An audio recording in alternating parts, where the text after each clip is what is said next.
नमस्कार दोस्तों, स्वागत है आप सभी का हमारे YouTube channel NL study hub पर, जहां आपको मिलता है रीट के लिए बेहतरीन और सिलेक्टेड स्टडी मटेरियल।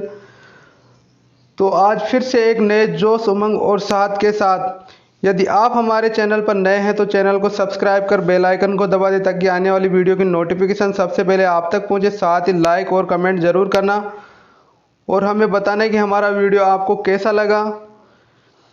इससे हमें काफ़ी प्रेरणा मिलती है, जिससे हम नई नई जानकारी नोट्स आप तक लेकर आते रहते हैं। तो साथियों, आज मैं लेकर आया हूँ हिंदी शिक्षण वीडियो का एक बेहतरीन सेशन। तो ये सेशन आपके लिए बहुत ही लाभदायक और बेहतरीन सिद्ध होने वाला है। तो वीडियो को लास्ट तक देखें और स्किप तो बिल्कुल भी ना करें। तो चलिए शुरू करते हैं।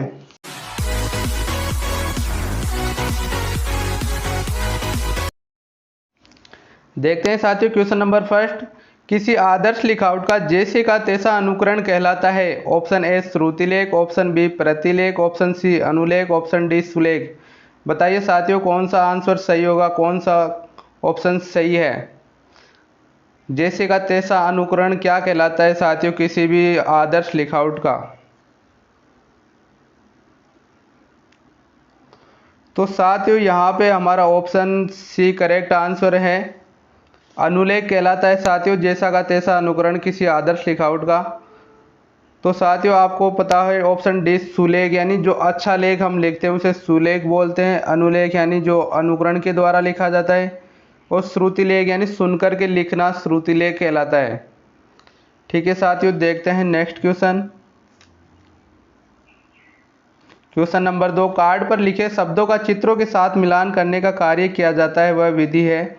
ऑप्शन ए कहानी विधि, ऑप्शन बी साहचर्य विधि, ऑप्शन सी वाचन विधि, ऑप्शन डी ध्वनि साम्य विधि। बताइए साथियों, कौन सा आंसर सही होगा? कौन सी विधि है जिसके अंदर शब्दों का चित्रों के साथ मिलान किया जाता है?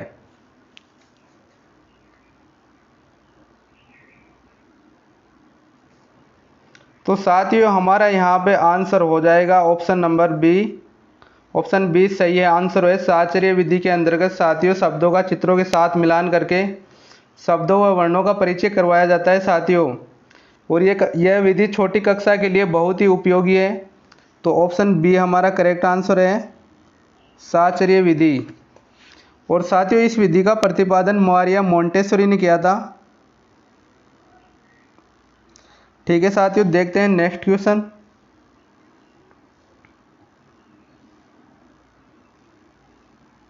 Question number 3।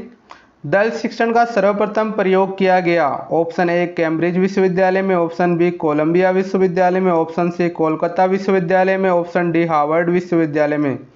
बताइए कौन सा ऑप्शन सही है? दल शिक्षण का सर्वप्रथम प्रयोग कहाँ किया गया साथियों, बताइए।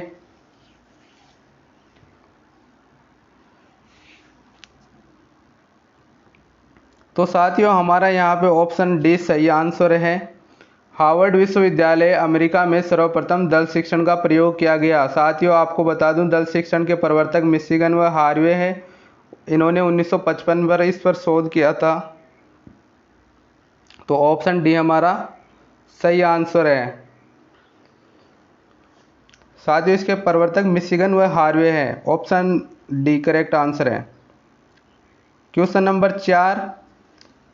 जब छात्र कंठस्थ कविता को कक्षा में प्रस्तुत करता है तो इससे किस शिक्षण उद्देश्य की पूर्ति का पता चलता है? ऑप्शन ए ज्ञानात्मक, ऑप्शन बी अवबोधात्मक, ऑप्शन सी समीक्षात्मक, ऑप्शन डी कौशलात्मक।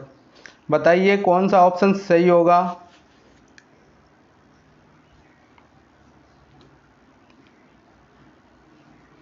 तो साथियों, मैं आपको यहाँ पे बता दूं ऑप्शन डी यहाँ पे करेक्ट आंसर होगा, कौशलात्मक। साथियों, यहाँ पर वह अपने कौशल को प्रदर्शित कर रहा है। साथियों, उसने कविता को कंठस्थ करके सुनाया है, तो यहाँ पर उसके कौशल को प्रदर्शित किया जा रहा है। तो यहाँ पर कौशलात्मक उद्देश्य की पूर्ति हो रही है साथियों। ऑप्शन डी करेक्ट आंसर है।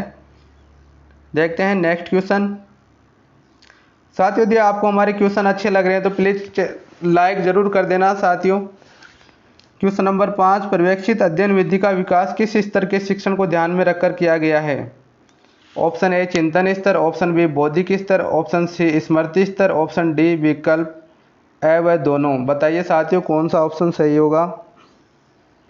पर्यवेक्षित अध्ययन विधि का विकास किस स्तर के लिए किया गया है साथियों?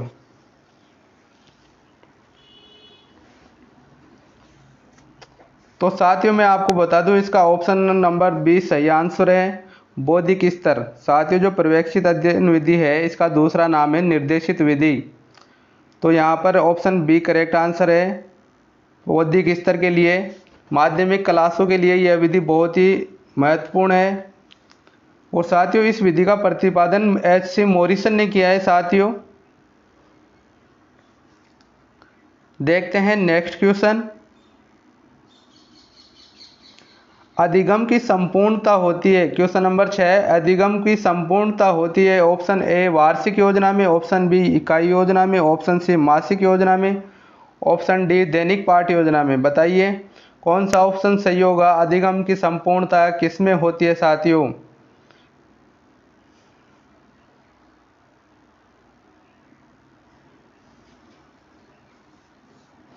तो यहाँ पे अपना आंसर हो जाएगा ऑप्शन बी इकाई योजना में अधिगम की संपूर्णता होती है। साथियों बी ऑप्शन हमारा सही है।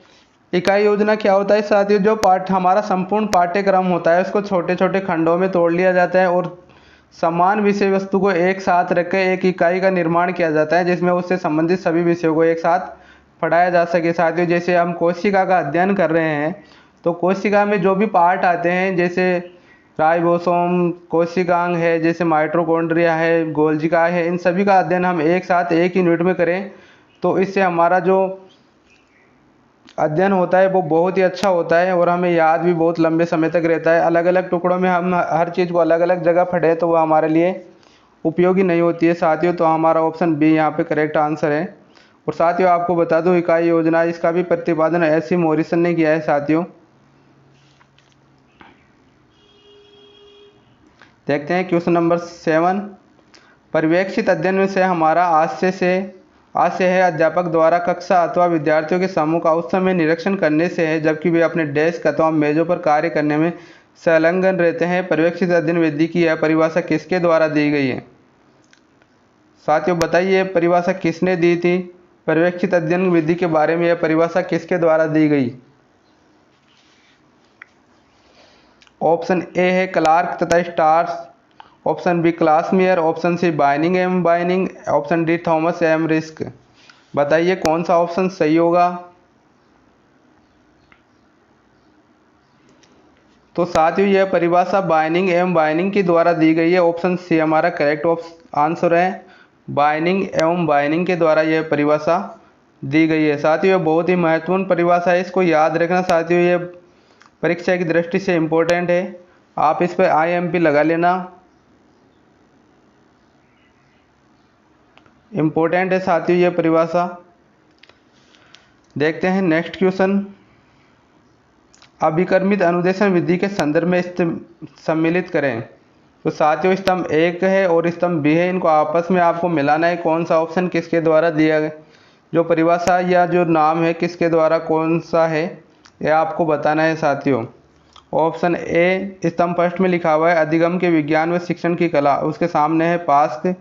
ऑप्शन बी है शाकीय प्रोग्रामिंग, उसके सामने है गिलबर्ट। ऑप्शन सी अनुकूलीय प्रोग्रामिंग, उसके सामने है BF स्किनर। ऑप्शन डी है मैथमेटिक्स प्रोग्रामिंग, उसके सामने है नॉर्मल क्राउडर।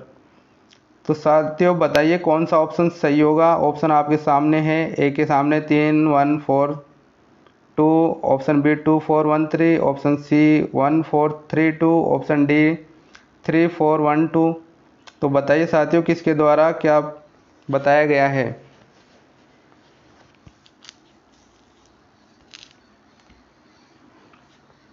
तो साथियों मैं आपको यहाँ पे बता दूँ ऑप्शन जो डी है ये करेक्ट आंसर होगा साथियों।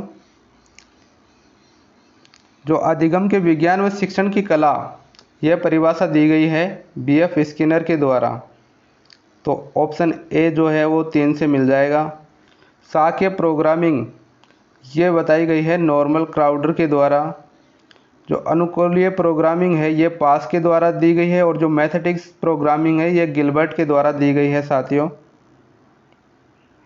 शाकीय प्रोग्रामिंग इसके द्वारा और अनुकूलीय प्रोग्रामिंग पास के द्वारा बताई गई है साथियों। तो ऑप्शन हमारा डी सही आंसर है साथियों।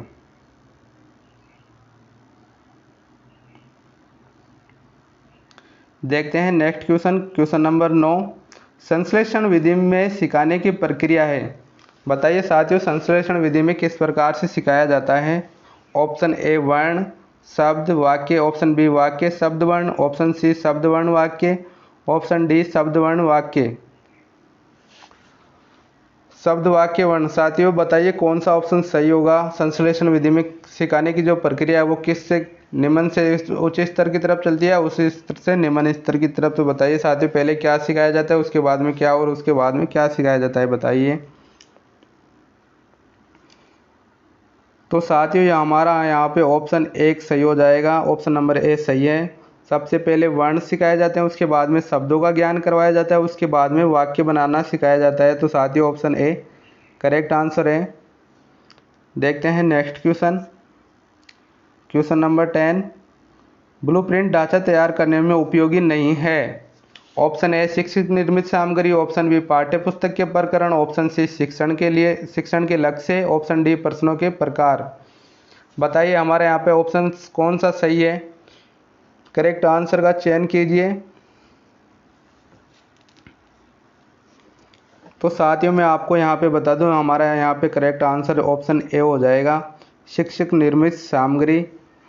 ये ब्लूप्रिंट तैयार करने में कोई उपयोगिता नहीं रखती है साथियों। और इसके अलावा जो भी ऑप्शन है ये ब्लूप्रिंट का ढांचा तैयार करने में बहुत ही इंपॉर्टेंट होते हैं। प्रश्नों के प्रकार, किस प्रकार के प्रश्न लिए जाए, शिक्षण के लक्ष्य, कौन से लक्ष्य की पूर्ति के लिए ब्लूप्रिंट तैयार किया जा रहा है, और जो पाठ्य पुस्तक में वो जो प्रकरण है उन्हीं के ब्लूप्रिंट में लिया जाएगा साथियों।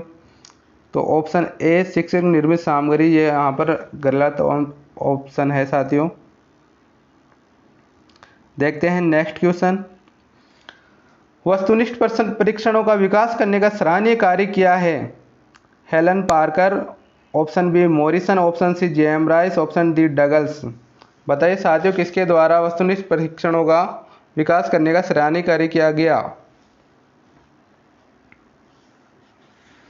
तो साथियों मैं आपको बता दूं इस पर सबसे पहले कार्य किया था जेएम राइस के द्वारा। तो ऑप्शन सी हमारा करेक्ट आंसर है। जेएम राइस ने वस्तुनिष्ठ प्रश्न, जो ऑब्जेक्टिव टाइप के क्वेश्चन होते हैं, परीक्षण होते हैं, उनके विकास में सराहनीय महत्वपूर्ण योगदान दिया है। तो ऑप्शन सी हमारा करेक्ट आंसर है। देखते हैं नेक्स्ट क्वेश्चन नंबर 12 है। सीतावाद्य किस तरह की शिक्षण सहायक सामग्री है। ऑप्शन ए दृश्य, ऑप्शन बी श्रव्य, ऑप्शन सी श्रव्य दृश्य सामग्री, ऑप्शन डी इनमें से कोई नहीं। बताइए कौन सा आंसर सही होगा। किस प्रकार की सामग्री है साथियों सीतावाद्य यंत्र, बताइए।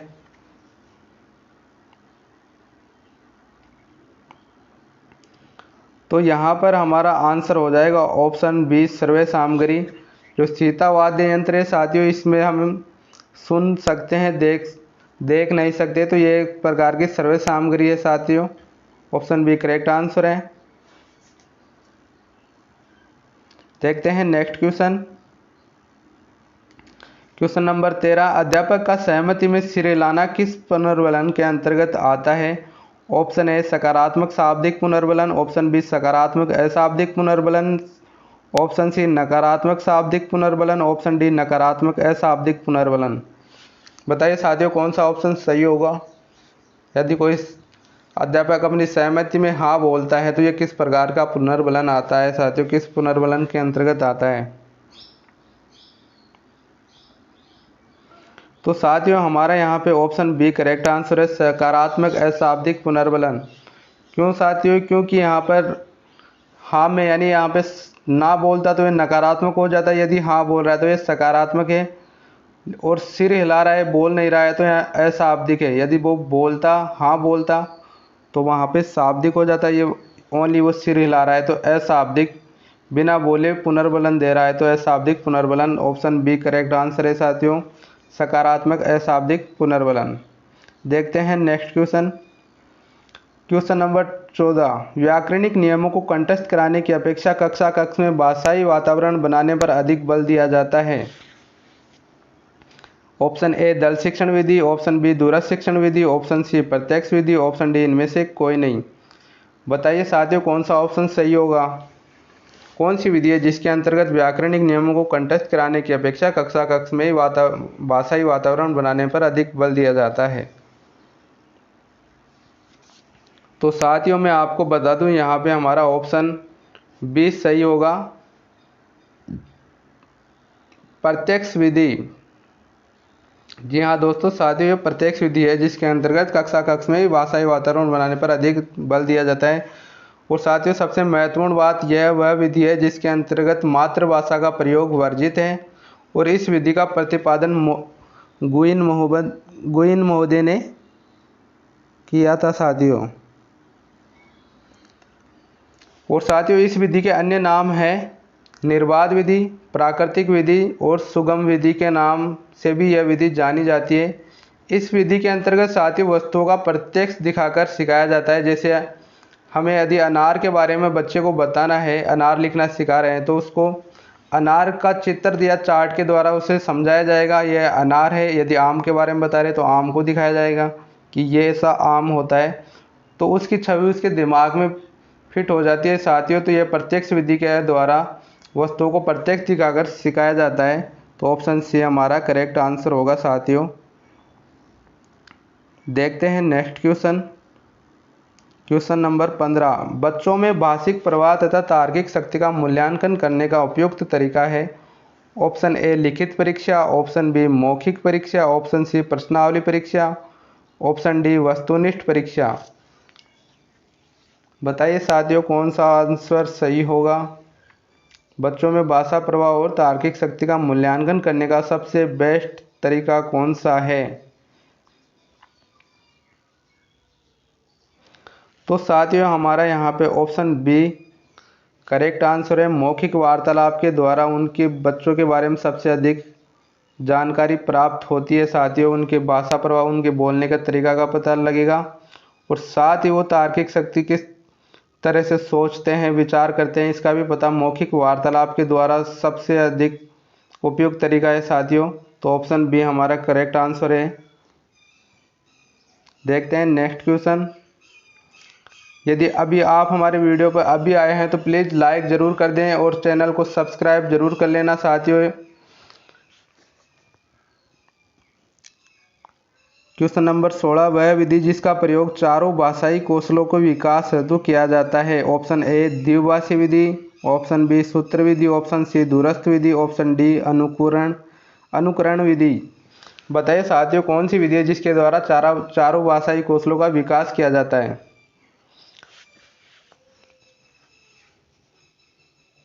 तो साथियों मैं आपको यहाँ पे बता दूं, यहाँ पे ऑप्शन डी करेक्ट आंसर है। दूरस्थ अनुकरण विधि के द्वारा ही चारों कौशलों का विकास होता है साथियों।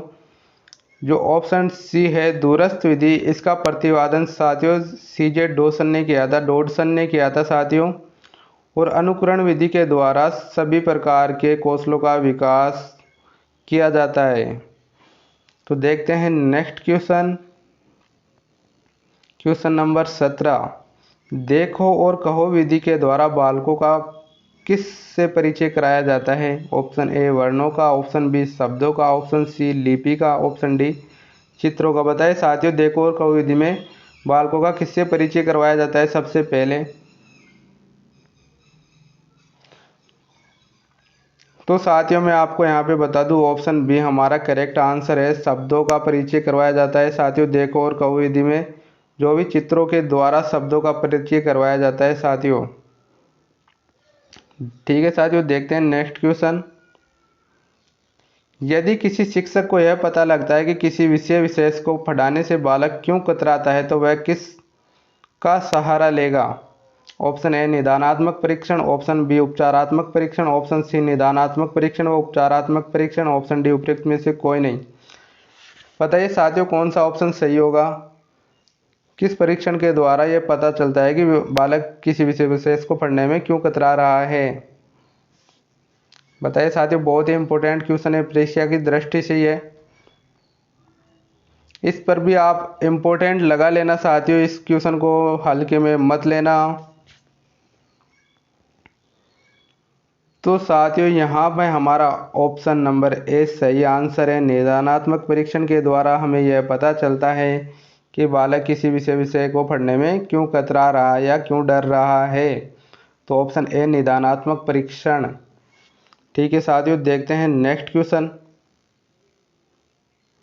साथियों, निदानात्मक परीक्षण के द्वारा कारणों को जानने का पता लगाया जाता है, किस कारण से समस्या आ रही है, उसके बाद में उपचार किया जाता है। तो ये जो कारण जानने की प्रक्रिया है निदानात्मक परीक्षण के अंतर्गत आती है।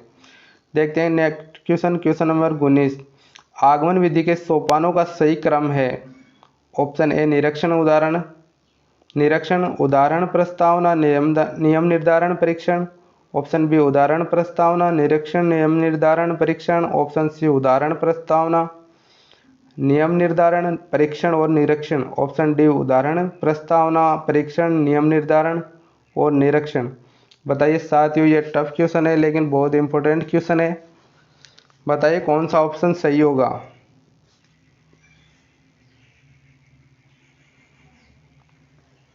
तो साथियों, आपको मैं बता दूं, जो आगमन विधि है इसके जनक अरस्तु को बताया गया है साथियों।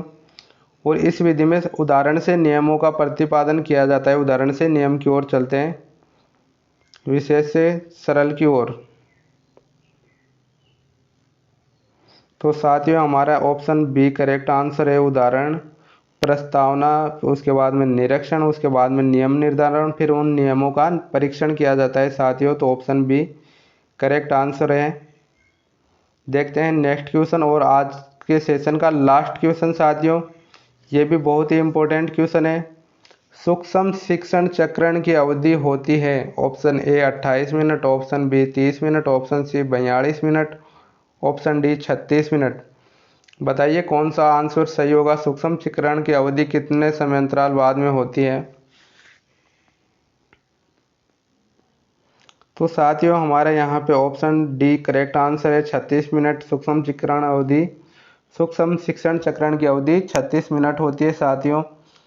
और साथियों, सूक्ष्म शिक्षण की जो अवधि होती है वो 8 से 10 मिनट होती है साथियों। इसमें एक कौशल का अध्ययन, एक कौशल को सीखा जाता है। ठीक है साथियों, आज के लिए इतना ही काफ़ी साथियों। इससे आगे नेक्स्ट जो वीडियो आएगा साथियों वो बहुत ही मज़ेदार और शानदार होने वाला है परीक्षा की दृष्टि से, तो उसको देखना बिल्कुल भी मत भूलना साथियों। आज के वीडियो को देखने के लिए धन्यवाद। और हमारे चैनल को साथियों लाइक शेयर और कमेंट ज़रूर करना, चैनल को सब्सक्राइब कर लेना।